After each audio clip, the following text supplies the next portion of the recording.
What I'd like to do now is perform a mail merge using the file newsletter that we worked with earlier. But the source of my mail merge is not a Word document. In fact, it's a spreadsheet. So I'm going to start my mail merge by going to the Mailings tab in the ribbon and start Mail Merge and Step-by-Step Mail Merge Wizard.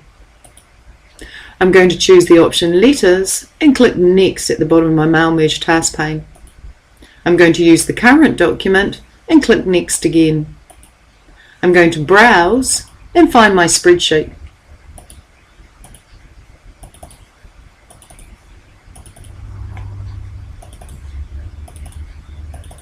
And my spreadsheet is called Excel Recipients, and click Open.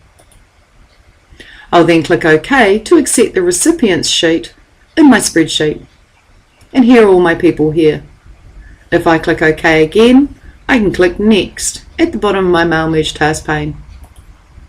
I'd like to insert an address block in between the date and year, so I'll click Address Block and OK. I'd like to replace dear, so I'll delete it, with a greeting line and OK. If I then click Next, I can preview my letters. As I move between the recipients, I can see I have a total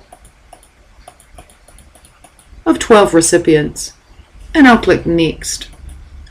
If I then click Edit Individual Letters and OK, I've performed a mail merge and I have 12 pages as indicated on my status bar, 12 letters, each addressed to people in an Excel spreadsheet.